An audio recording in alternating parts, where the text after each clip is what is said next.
How you doing?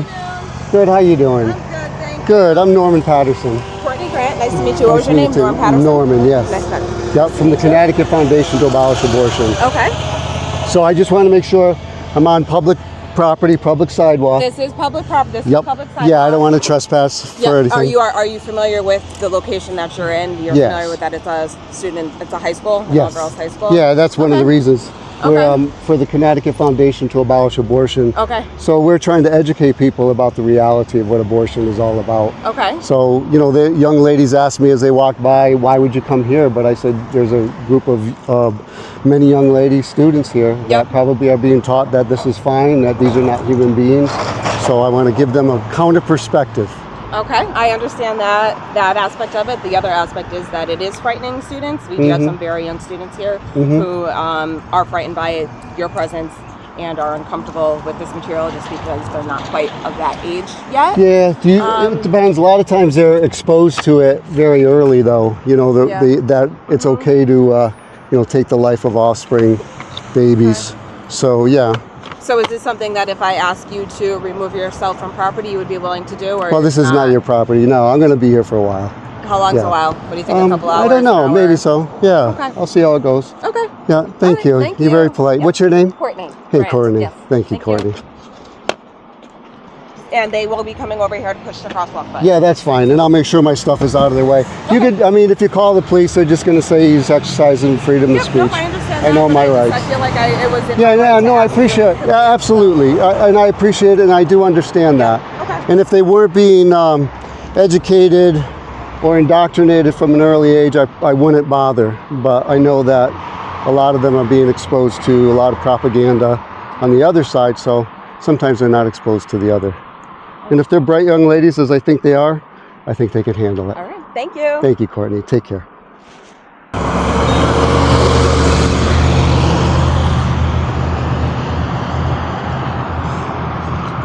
So I'm a Christian abolitionist, calling for the abolition of abortion, 100%. Not the regulation of it, not the incremental control of it, but the absolute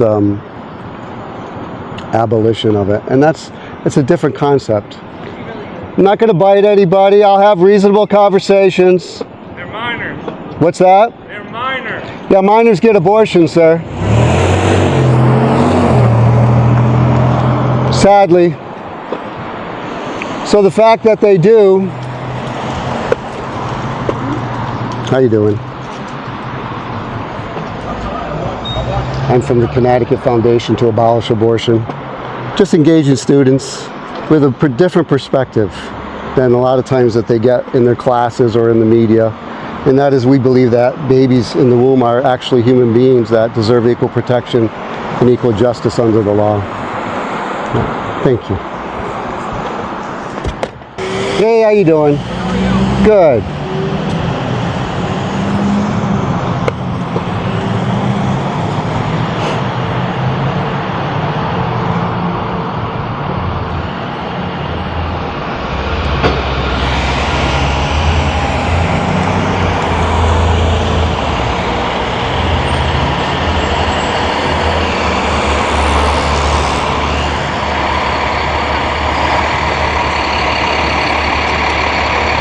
How you doing, officer? Good, how you doing? Doing all right. What's happening? I'm Nick. Hey, Nick, I met one of your colleagues the other day over on the His name green. is Nick too, right? Yeah. Obviously, I know what you're doing, and you have all the right to be here on public property. Yep. They obviously called. Yeah, I knew they would. Yeah, and I advised them. Yeah. Hold on a second. Oh, my son, hold on. I'll send him to voicemail. Oh, okay. Yeah, so obviously I'm just here because they wanted me to speak with you. Yeah, no, I appreciate that. And you can see I'm not some kind of rabbit-eyed, person. I'm trying to offer a different perspective of...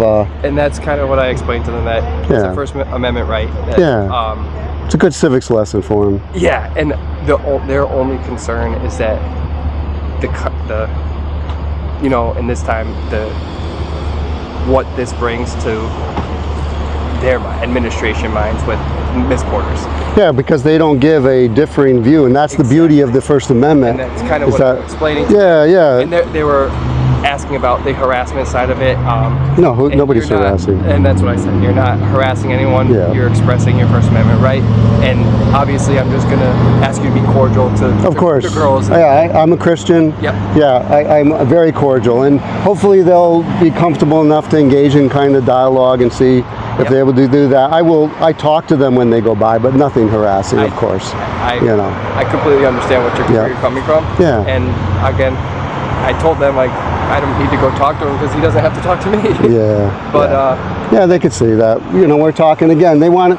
I could certainly understand. And I've hesitated coming over here because of an older white guy standing here on the corner with an all-girls school. Like, I get it, but also they're also need to also hear the message of the gospel and a differing view about abortion. And I'm not pro-life. Just for your information, personally, I'm an abolitionist, like in the spirit of Harriet Beecher Stowe, William Lloyd Garrison. I don't know if you're familiar with them, Frederick Douglass. I did have a class on that, but that was probably back in high school. Many years ago. Almost 20 Yeah, years ago. what happened is they had a culture that did not believe that black people were human beings that were in slavery.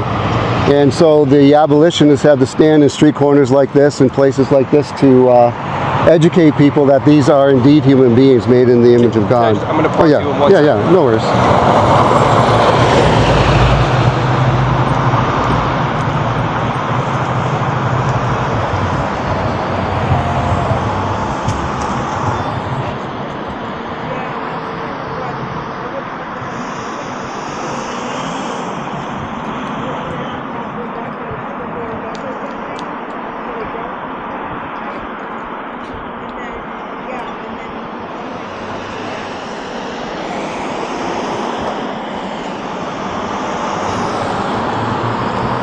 Yep. So, was that your officer? No, there's a call in my district, but Okay. not a whole lot. Yeah, cool. Thank you, Nick. I appreciate you protecting my rights. I really do. You know what? I've had some police departments that do not know the law and don't understand First Amendment rights. I have, as I told the other Nick, that I have complaints in with other police departments where they actually were arresting me at one point. Thankfully, there was an officer that understood my rights, and he said, "Can I speak to you, please?" to the officer. And I have a complaint against him because he didn't understand the law. And why would you be arresting somebody for First Amendment? But you guys have been. I put a video up of the last encounter. Okay. And just gave you guys a A++. Oh, good. Yeah, absolutely. That's how we like to strive. Yeah. That's really it. But I mean, if you have any questions, obviously feel free to call us. I see no problem with it as long as just be cordial to the. I will. Thank you, Nick. All right, absolutely. Yeah. Well, good talking with you. First name? Norman. Norman? Yep. Yeah, nice to meet you Are you too. going to be in town? I'll be here for a while. I don't live too far from here, so I come and go all over the place. Okay, yeah, I was curious if you're going to be in town. I could let my other guys know. I'll probably just be here. I don't know if I'll go back on the green in Farmington or not. Okay. Yeah, I'll just be here for a while. So I meant like this week or anything. Like, are you going to be here in the future? Yeah, I'll come back, but I don't know when. I'll let everybody know that you're in the area. And thank you. That's all. Yeah, I appreciate that. How do you like being a police officer? It's good. I love it. Good for you. Good for Hey, you. take care, Norman. Take care, Nick.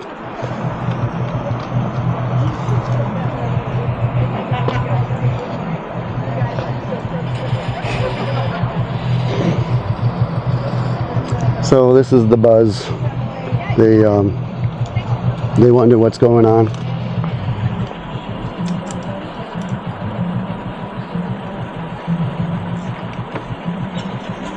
Usually people don't exercise their First Amendment rights. And the more we don't exercise it, the more tenuous it becomes. Because people would love to be able to force the suppression of free speech. They would love to be able to stop somebody from exercising and practicing their First Amendment rights. So, and as somebody so well said, could you imagine, in Nazi Germany, they did not even have the freedom of speech that we have here in the United States of America. and people that spoke out against or tried to do anything against the dehumanization and slaughter, Holocaust of, for instance, the Jews in Nazi Germany. They were put in the concentration camp in and of themselves. Hey. Norman, Yeah. just one thing that they did ask. Yeah. The pushing of the button. They just want to make sure that it's clear for them. Oh yeah, yeah. Is that clear in your opinion? Do you feel like that's clear? Yeah, I'm gonna be here and I'm gonna steer them across the other way. Okay. Why? You don't want them to have conversation? You're welcome to converse with whoever. Thank you. Yeah. Although we are not allowed to stop you from filming minors on public property. Of course, I understand my rights. 300 teenagers, and I know as a parent, I would feel really uncomfortable with my child being filmed for purposes, and I think a lot of the parents of our students. I think you're more afraid of them being exposed to views that may challenge them, because that's all I'm about to do, is challenge them. Have that opinion. Yeah. However, I'm telling you, our objective is to you filming children. Yeah, that's ridiculous. So, you know, There's cameras all over the place. I bet you there's cameras right around here. They're being filmed all over the place. So, I mean, your objection is really not. What's that? Again, all I ask you guys to do is be cordial. Everyone Yeah, can have absolutely. their opinions, okay? Yeah. I just don't want any arguments between everybody. Then we're gonna get called back for 2 Yeah, no. But again, if you guys need anything, we're here. Just give us a call, okay? I'm just going to steer our kids around so that they don't have to. Whatever you need to do. Stay out of camera while they're. All right. I film for my own protection too, because I often have people swearing and yelling and. Okay, I got one too. Yep. Cool.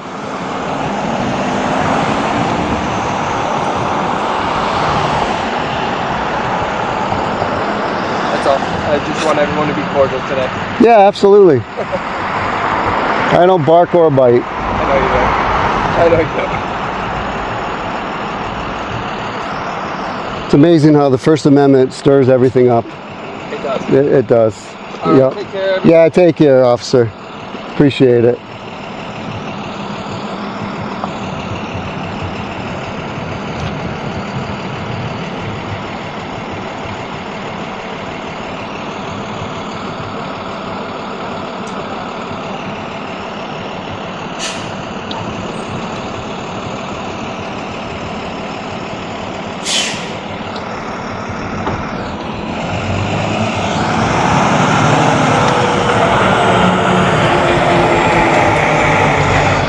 Yeah, so in Nazi Germany, they didn't have a First Amendment or its equivalent. And so when somebody spoke out against the regime, they were oftentimes put in concentration camps.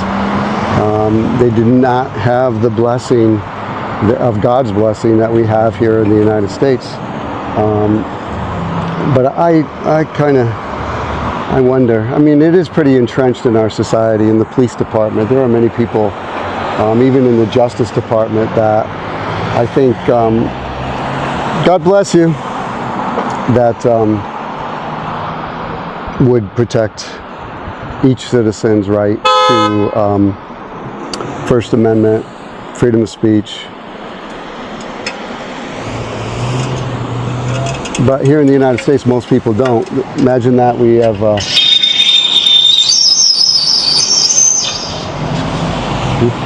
Christians that, I mean, every Christian in the United States has the right for freedom of speech. And they don't take it. I mean, public evangelism, standing on a street corner, doing whatever it is that they want or need to do. So, yeah.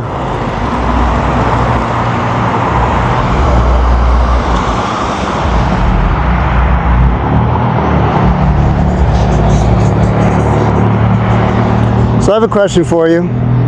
If I shut off my video camera, what would you do? Would you still feel the need to herd them around me?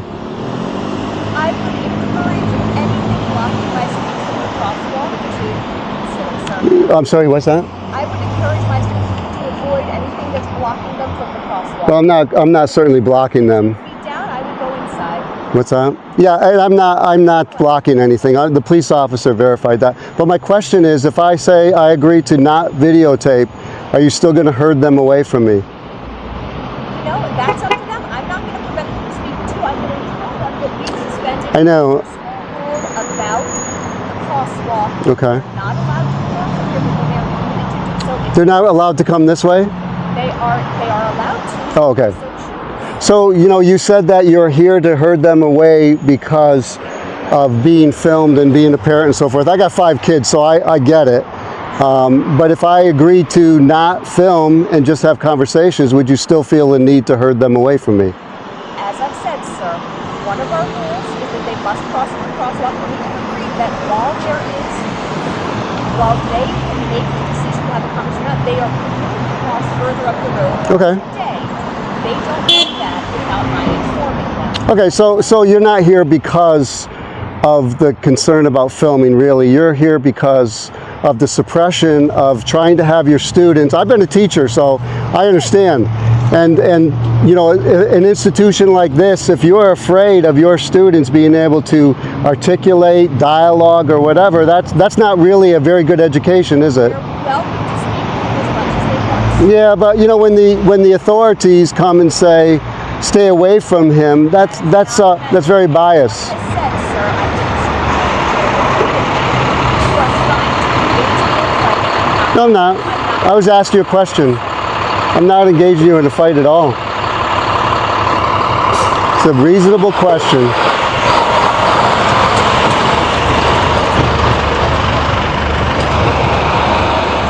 It's amazing how afraid people are of dialogue and even debate. Contrary views.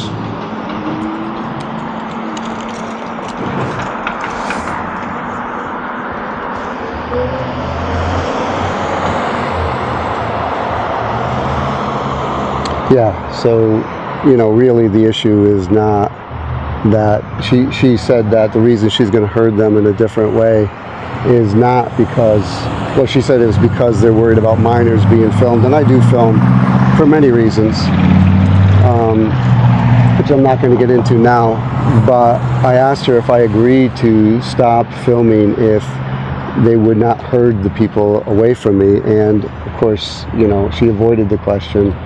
Because really it's not about whether they're filmed or not. Like I pointed out to her, there's cameras all over the place. Kind of curious where cameras are. And it's really about trying to stop them from having any kind of dialogue or discussion or anything like that.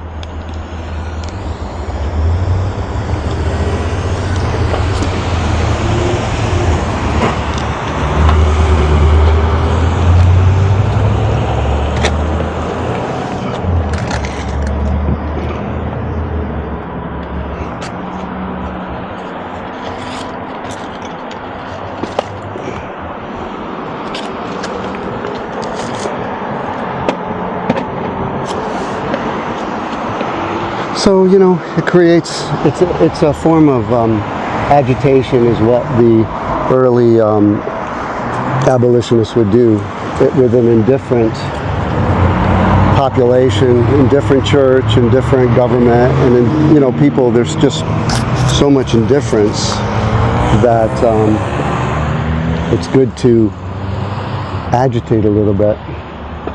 How you doing? Hi, how are you? Good. Good. I'm Norman from the Connecticut Foundation to Abolish Abortion.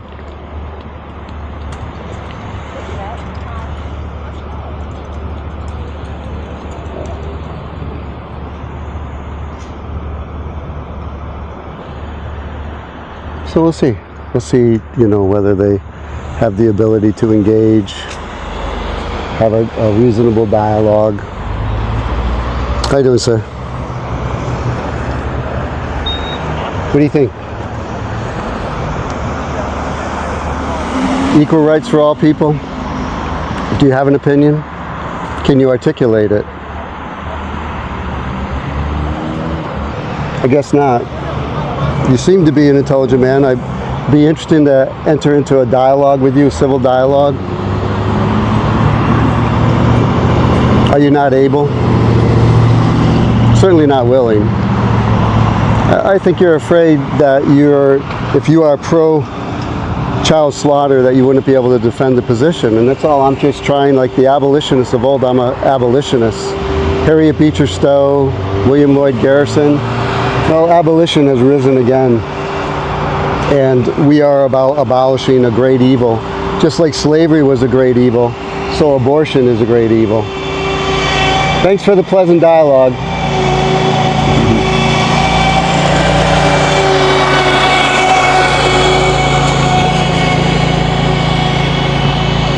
Not willing or able. Not willing or able. Well, who knows? He might be able. You know, he looks like, who knows who he is? Maybe he's Miss Porter's father, you know. We don't know who he is.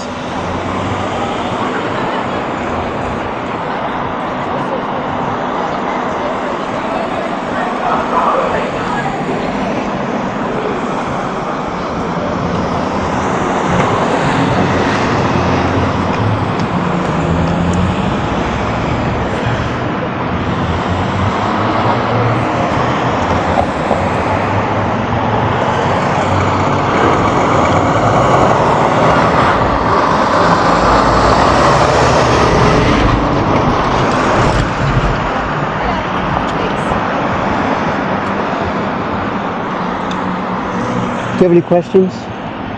Sorry? Do you have any questions? Nope. You don't want to have a dialogue at all? Nope. Why not?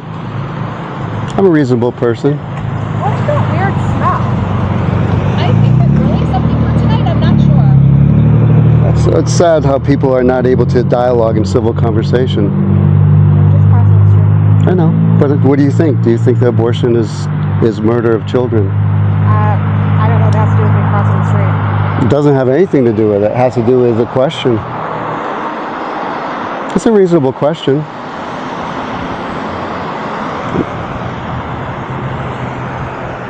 It's amazing how people are not able to even have a dialogue. It's very sad. It's amazing how you are judging what I'm currently doing based on the fact. No, I asked you a question if you would like to talk about it. A question. Yeah, but you're avoiding. It's obvious. Crossing the street. You're obviously avoiding. Have a good day. God bless you.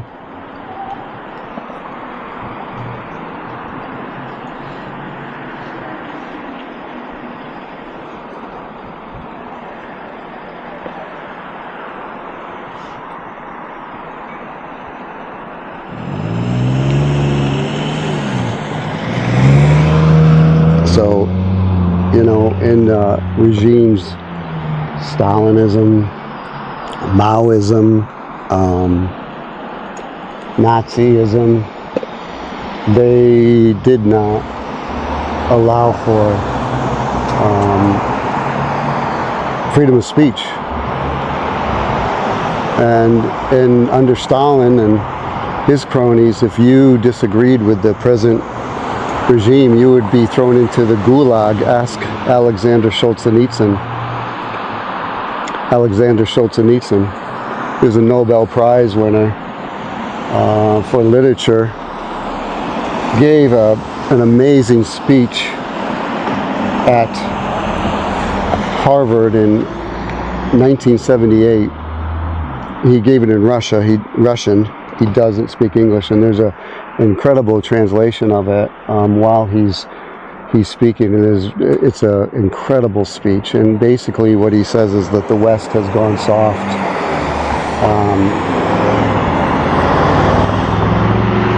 It is deteriorating. This is back in 1978. Absolutely brilliant man, but you know, his freedom of speech was suppressed, and so then he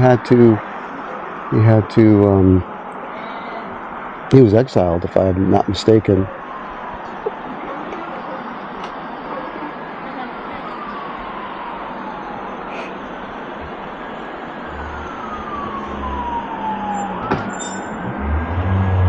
Died, I think, in Vermont. I don't remember if he actually got to go back to Russia.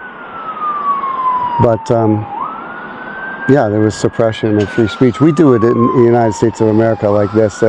You know, there's that peer pressure suppression that we have. Certainly there's institutional suppression. If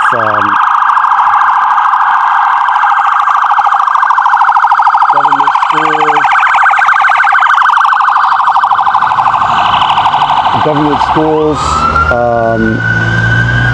suppress by selection, kind of natural selection. You know, to be a Christian in a public school, I don't know why a Christian would send their child to public school in the first place, but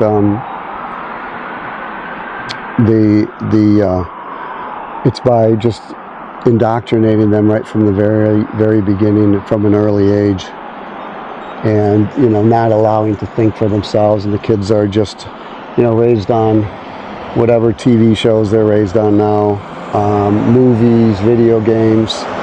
It really is not the ability to, you know, handle different ideas. And so the suppression of free speech has kind of happened organically.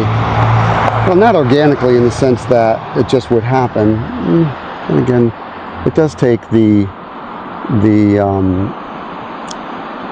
gospel of Jesus Christ and the life transforming power of the gospel.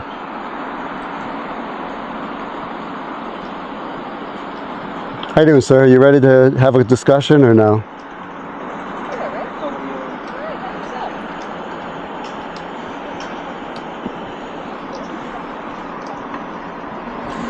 Rich is afraid. Yeah, like that. They, you know, gosh, if I saw somebody on the street corner, I would definitely talk with them. I'd want to know what they're doing, why they're doing it. Test their mettle, so to speak. So, but here in the United States we don't. And so here we are at one of the most prestigious schools in Connecticut, and maybe the country. I know there's some pretty prestigious schools up in Lakeville, Connecticut. Etzel Ford went there, if I remember correctly. Remember the Etzel? That bomb of a car that Henry Ford made, named after his son. Henry Ford donated lots and lots of money to the school. What's the name of it? I can't think of it right now. So, yeah.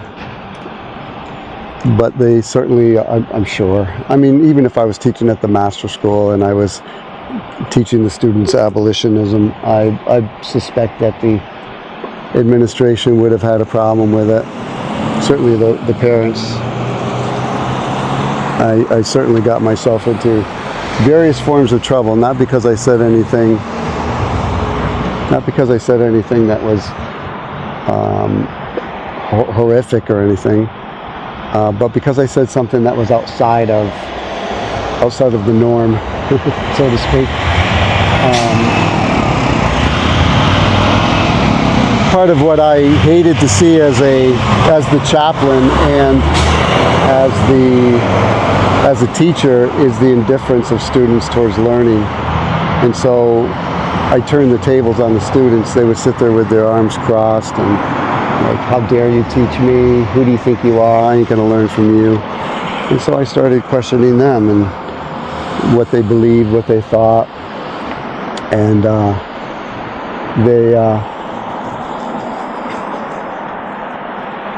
that got them engaged. I remember there was a big meeting, parents complaining to, it was Bruce Laban at the time. I liked Bruce. I think he did a good job. And the parent was so upset because on the way to school, I taught civics, psychology, philosophy, Bible, and I was the chaplain.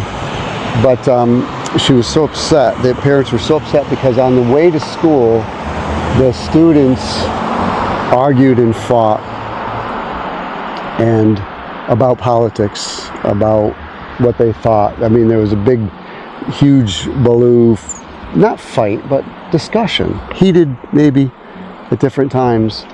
And when I got called in, I was just shocked. I was like, so you're upset that the students, your son, your daughter, whomever, and his fellow students who are engaged in political, theological discussion and debate.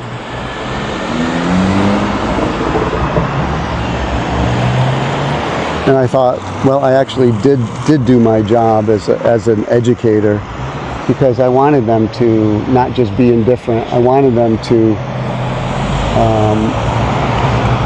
engage with the subject. I wanted them to be passionate about something rather than indifferent and stupefied, as most of them were, by the brain-numbing information that they got, or the brain-numbing games that they played, or the brain-numbing classes that they took. I'd rather have a student all worked up, I'd rather have a population all worked up than the indifference. The indifference is what certainly concerns me in the United States of America. The indifference in the church, indifference. I said yesterday on Facebook, I wrote, you know, if your pastor is not actively, clearly, and biblically speaking against the sin of child sacrifice, why not? And the question I asked was then, you know, have you said anything to him, something like that? Why not? And you know, some people took offense to that. Like I was trying to say that their particular pastor, because he wasn't preaching on abortion at that moment, somehow was failing. But most pastors are not. I don't believe this pastor is actually doing any kind of educating, biblical exegesis, or anything about the sin of child sacrifice. In fact, I know because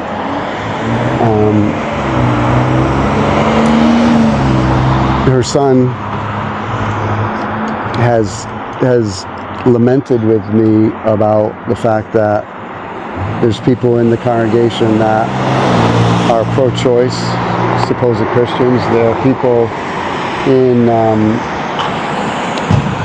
that receive confusing messages about the issue of homosexuality, abortion, and those sort of things. And he was upset because the person did not.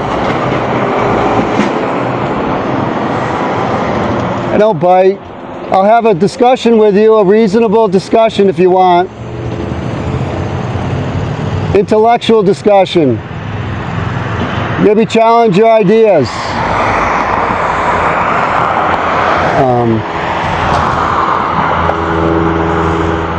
That he was lamenting that the pastor was not speaking clearly about the matters of homosexuality or anything like that. And so I found it interesting that the mom was defending the pastor when I didn't say anything particular about him. I wasn't saying this pastor of this church is not being faithful as a pastor by speaking what he ought to be speaking about when it comes to the matter of child sacrifice. But a lot of times, you know, sometimes it stings. It stings because I believe she knows that her pastor is not speaking out clearly, is not saying what needs to be said, is not engaging and exegeting and doing the things that he ought to be doing. And so it pricked her conscience. So instead of going to the pastor and saying, why are you not giving clear, active, clear biblical teaching and opposition surrounding the matter of child sacrifice? Why not? Instead, it came out at me. A soft answer turneth away wrath, and that's what I gave. I said, something like, my response was, I'm not attacking your pastor saying anything. I'm just saying that the modern day church is apathetic and indifferent, and it's a challenge to me, and it's a challenge to everyone, of our apathy, complacency, complicity because of our silence. So it's very interesting, and this is a matter that, you know, it is going to continue to become more and more, what's the word? I don't even want to say divisive. It's you cannot have blood guilt in a society without there being consequences. You know, the blood of Abel.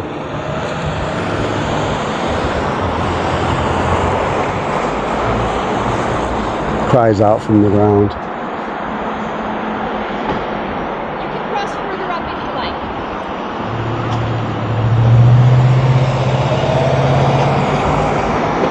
You could have a dialogue too. I won't bite. Just have a discussion about human life, human rights, equal justice for all people.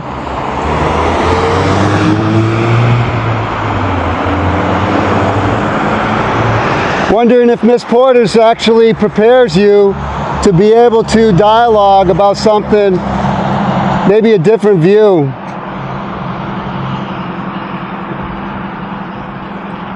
They're afraid that your minds might be changed. Further up and cross further up the street. Okay. Yet they're afraid that your minds might be changed or challenged. I don't bark or bite. I'll have a good discussion, reasonable discussion.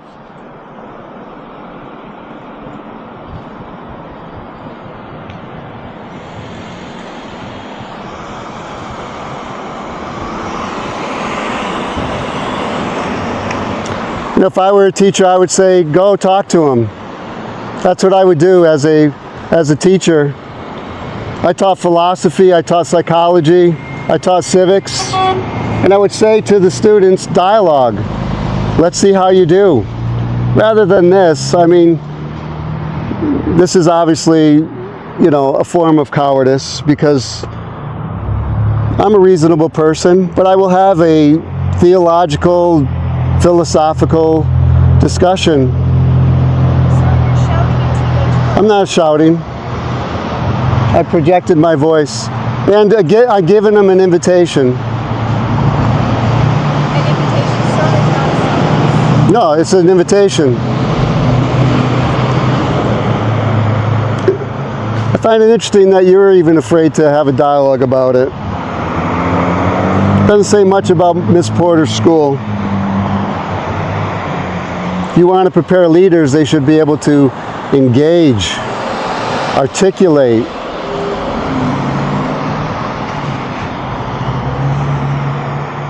Because students who are just exposed to the same old rhetoric are not really challenged, and they're not challenged to grow.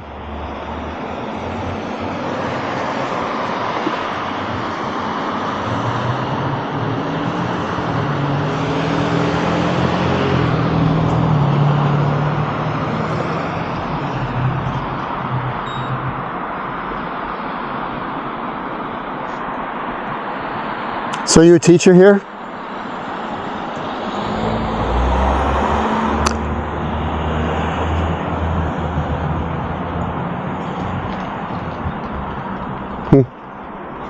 Not able to have a conversation.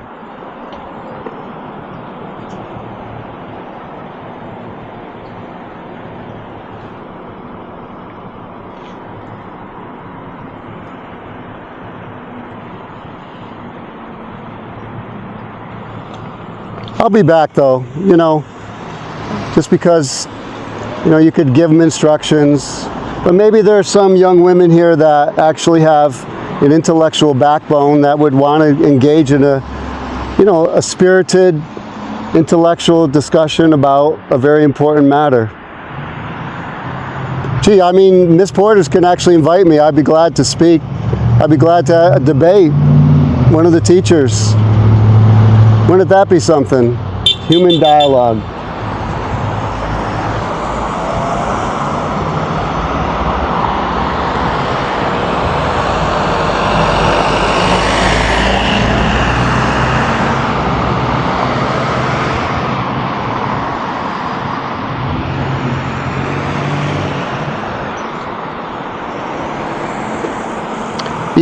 Equal rights for all humans. It's a very simple message. It's a very simple message. That's all I'm asking for, is that all human beings are created in the image of God right from the moment of fertilization. And because they are human life, they should have equal justice and equal protection under the law. It's not an arbitrary, capricious standard that nobody can figure out. And who would ever think in the 21st century that we are still fighting the issue of human rights? And here we have a little baby in the womb that has no rights. No human rights. Guilty.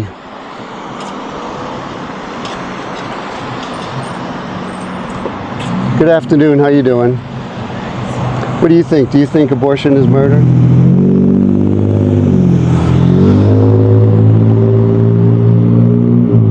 Back in slavery days, the Dred Scott decision basically said, a horrific Supreme Court decision, said that slaves were not truly human beings. And because they are not truly human beings, they did not deserve equal justice and equal protection under the law. But it wasn't until the abolitionists came along, which I am an abolitionist, that we came along and they came along and said, no, all human beings are created in the image of God, including slaves. Because that was founded upon the scripture that all human beings are created in the image of God. And because they are human life, they deserve equal justice and equal protection under the law. It's a very simple message. But because they did not believe that they were human beings, they passed laws that allowed slavery to continue. Well, the abolitionists of old challenged the whole culture, just like I'm an abolitionist now, challenging the whole culture. That now we just shifted the human rights violations from slaves to innocent babies in the womb.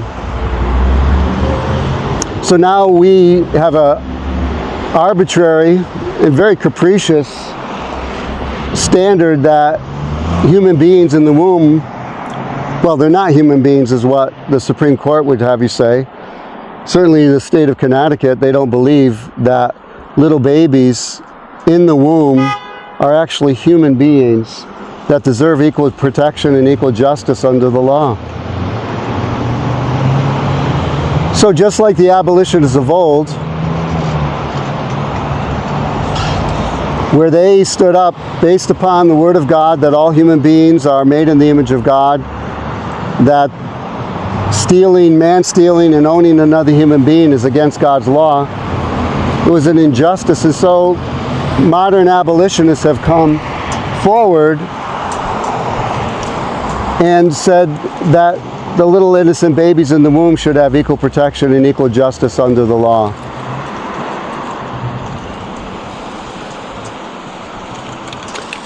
And then we're different than pro-life. Pro-life does not ground itself in the Word of God. It grounds itself in secular reasoning.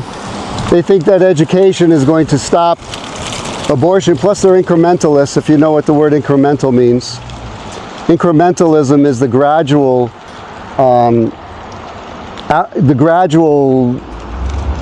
it's not even abolition, the gradual demise of slavery. The incrementalists in Connecticut, if you look it up, incrementalism kept slavery alive way longer than it should have. So, incrementalism does not allow it. She doesn't want you to engage in me because she's afraid. I'll have a very good conversation with you. I'll have a very good conversation with you. A very good, honest conversation. Intellectual conversation. So as I was saying, incrementalism didn't work during slavery times, and pro-life is all about incrementalism. Incrementalism is about the gradual change of something that's evil. And slavery was evil, incrementalism didn't work. And abortion is evil, and so incrementalism still doesn't work. So the abolitionists, we're all over the country, look it up. T. Russell Hunter, Jeff Durbin. We say that no, there must be an unequivocal, unapologetic end of the sin of abortion, just like the abolitionists of old said there must be an unequivocal abolition of abortion. And so abolitionists of old, if you read about them like Harriet Beecher Stowe, she wrote Uncle Tom's Cabin. If you have any education whatsoever, you would know. Frederick Douglass, William Lloyd Garrison, they were standing here with me, not sitting there with you trying to stop young ladies from engaging in a very important topic.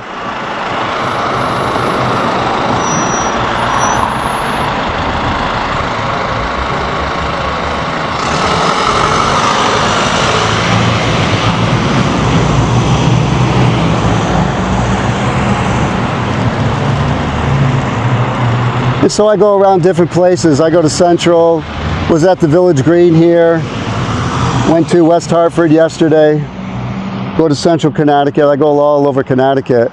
State Capitol, the Legislative Office Building, and stand in front and just try to engage people to get them to think.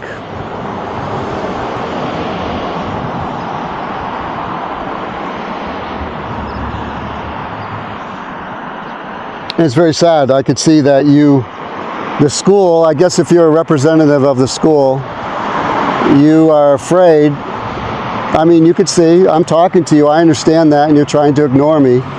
But that's not weird or strange. That's just making myself heard and known. I do believe in the free market of ideas. So I challenge you, I challenge the school, if you bring that forward and say, you know, he wants to have a dialogue with the students. An honest, intellectual, respectful dialogue. It's very simple. Even a Socratic dialogue, where Socrates would just ask questions. I'd be glad to do a Socratic dialogue, but it is challenging. But I can see you have a lot of control over the students. I'm not surprised, but my presence still is known already. The message, abortion is murder, forgiveness for murder, can be found in Jesus Christ alone. There are young women here all over the United States that have gone through the trauma and need to hear the gospel message of forgiveness in Jesus Christ and Christ alone. And they need to be challenged. And so, you know, even if you are suppressing, the school knows I'm here, the students know I'm here, and you could try to paint me as some sort of wild-eyed whatever. That's why I do a video. That's why I do a video. It's an objective way of putting it out there for people to have dialogue. Cross this way and go up mountain and then cross the street. And if you'd like to have a spirited conversation about this matter, I'd be glad to do that with you. She said you could think for yourself. Let's see if you can. I'd be glad to talk with you. A good intellectual discussion.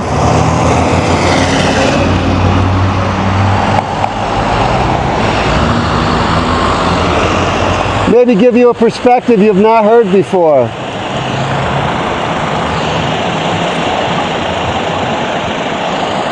Maybe give you a perspective you've not heard before.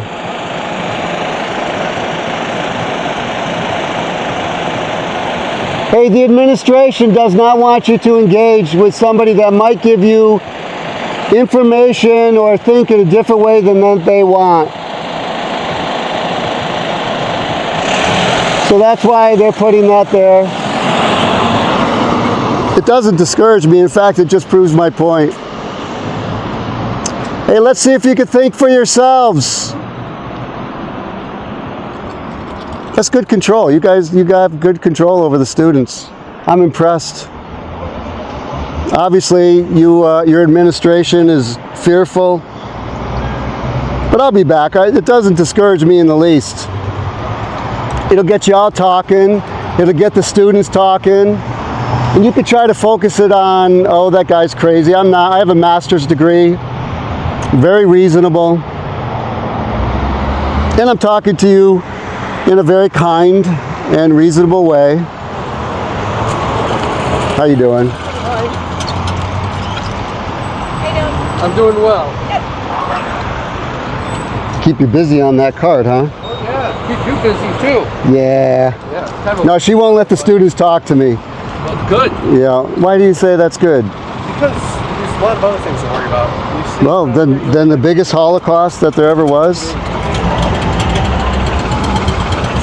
you would like, you may cross at that light, go up, and then cross the street up here. If you'd like to engage in some good conversation about abortion, I'd be happy to. They can't stop you from that.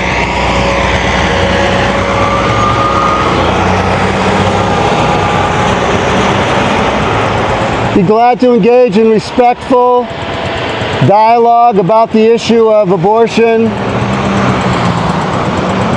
You think that's a bad thing, sir? what's that? Do you think it's a bad thing to engage students about important issues? Why is that? I think you get a job. No, how do you know?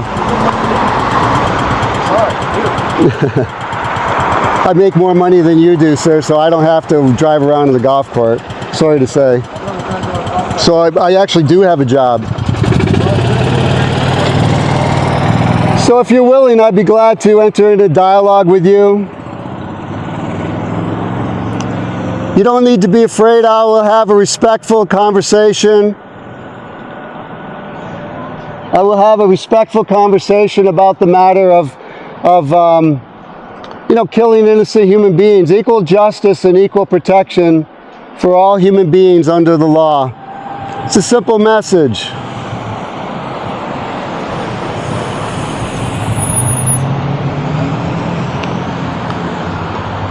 Very simple message. Equal justice for all human beings.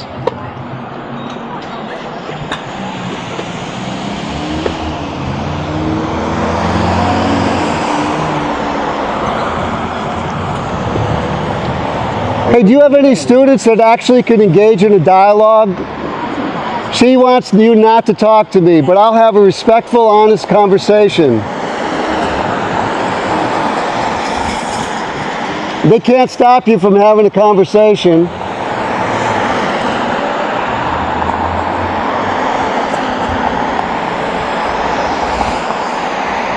You could have a respectful conversation if you'd like about the matter of abortion. I'm a Christian abolitionist.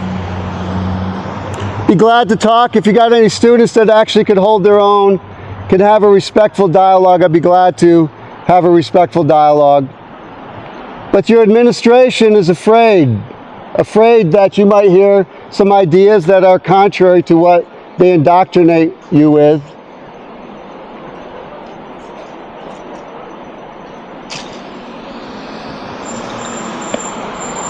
I'm impressed. I'm impressed with your ability and the administration's ability. When I had students, and I taught in a private school, believe it or not, I would encourage my students to engage. If I were the teacher here, I would say to them, go engage the guy, see what he has to say. I'm not going to do anything. I mean, the police, if I did anything wrong, which I never would, the police would be on me. I would never do anything wrong anyways. So there's no harm in entering into dialogue. There's no harm with entering into dialogue. You know, do you remember Bob Dylan? Blowing in the Wind? You know what he said? How many times can a man turn his head and pretend that he just doesn't see? Over 100 million babies have been slaughtered in the United States since 1973. Legally slaughtered. That's more than the amount of people that were slaughtered within Nazi Germany or the Soviet Union, maybe even Mao China. How many times can a man turn his head and pretend that he just doesn't see? See, what bothers you, I think, is that I'm reasonable, a bit persistent, I get it. Try to engage. But since you're sitting here, I have a captive audience. See if I could change your mind if you have an open mind at all. So when does life begin? When does life begin? Scientifically speaking. Scientifically speaking, life begins right at the moment of fertilization.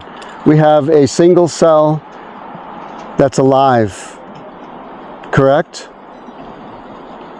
And what kind of single cell is it? It's a human single cell. So we have a human life right at the moment of fertilization.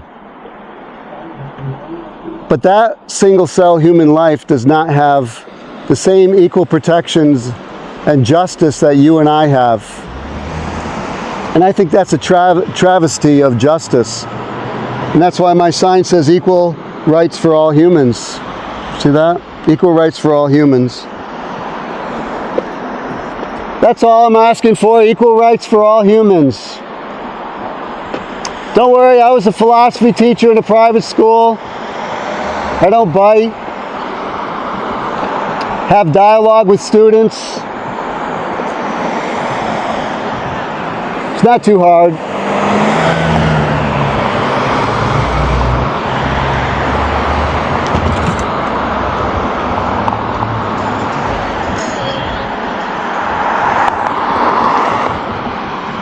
I'm going to stay till about 3 o'clock, just so you know.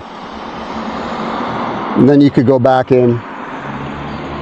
So I'm willing to engage in any kind of dialogue about human rights, particularly human rights of unborn babies.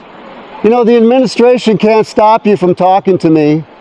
They could try to sway you, but it's okay. I'll have a respectful, honest, intellectual conversation with any student who wants to. I've never seen a group of more closed-minded people. Very interesting.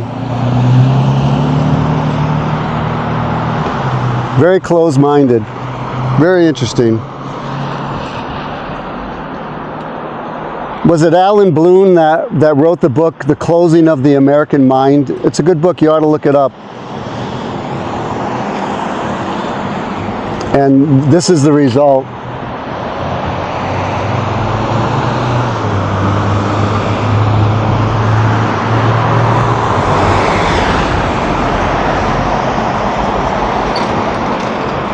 The administration can't stop you from having a dialogue if you'd like.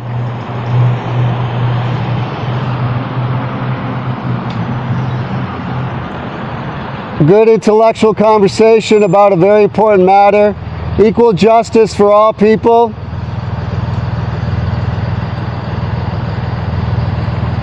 Is there anybody here that can have an honest, open discussion about human rights and the rights of unborn babies in the womb?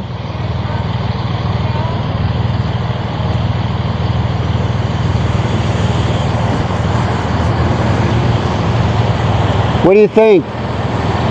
Or are you? Do they allow free thought here at Miss Porter's? Do they allow free thought at Miss Porter's, or do you have to conform to what the administration wants?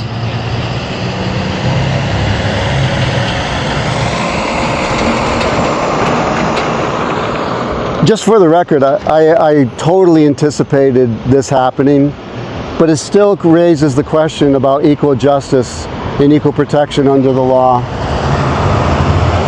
And you know, I'm going to educate you a little bit more, because I know you're listening.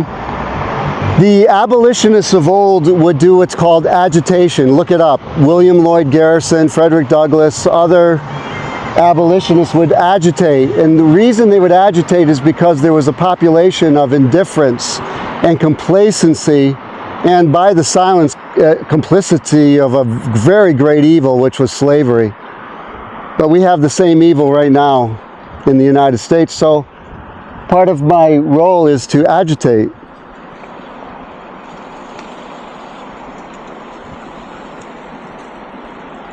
So if you think it discourages me, it doesn't whatsoever.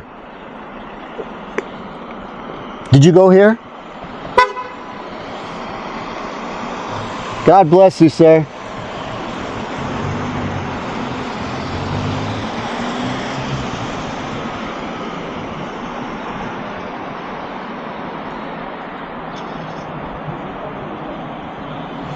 That's good. That's a good intelligence. That's the best argument I've had all day. Best argument I've had all day. Yes, ma'am. I'm upset with you. Oh, really? Set up in a place where you're intentionally trying to intimidate them. I'm not intimidating anyone. Not intimidating. You're intimidating me by yelling. Want to engage them in a discussion. Want to engage in discussion about a very important matter. Don't you believe in equal justice and equal protection? Yes, for women. That's her argument. Oh, the same old arguments. Fallacious arguments.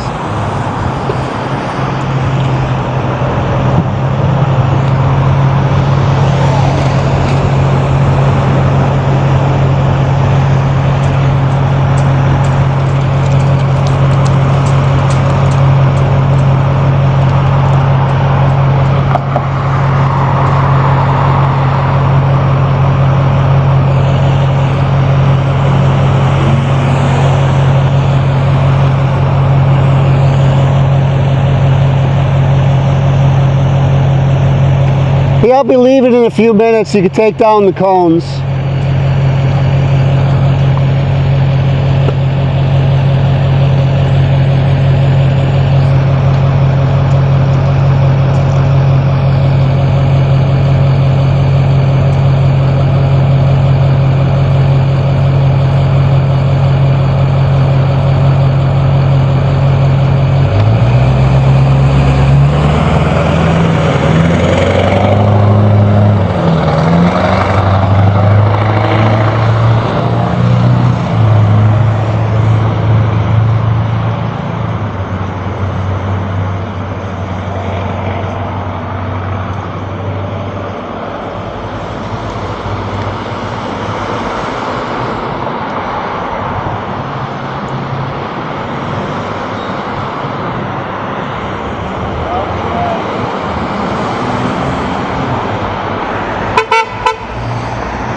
You do realize that I could set up right in front there too, and there's nothing you could do about it.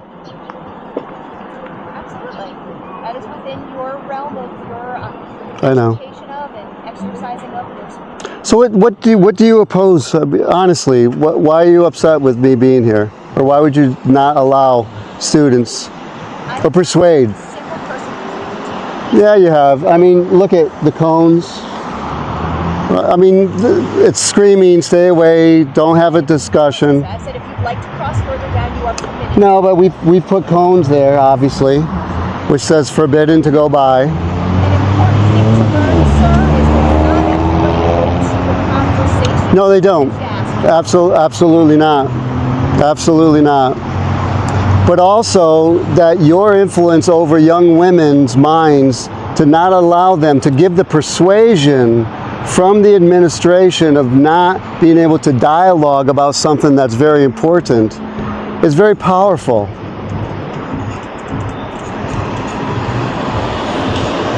So, no, nobody owes me a conversation at all.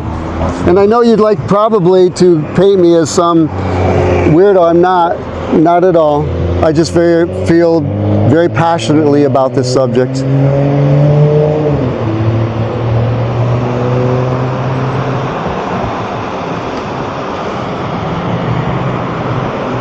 I was curious to see if your students are being prepared, but they're obviously not.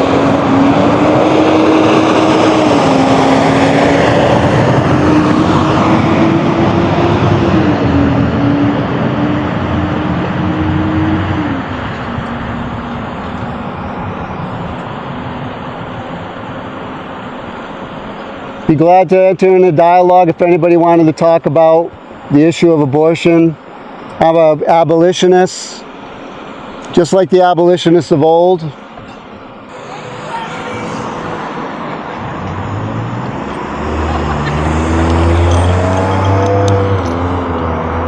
Well, I gotta go home now. It was pleasant having some chat with you. What's that? Have a lovely evening. Yeah, you too. You too.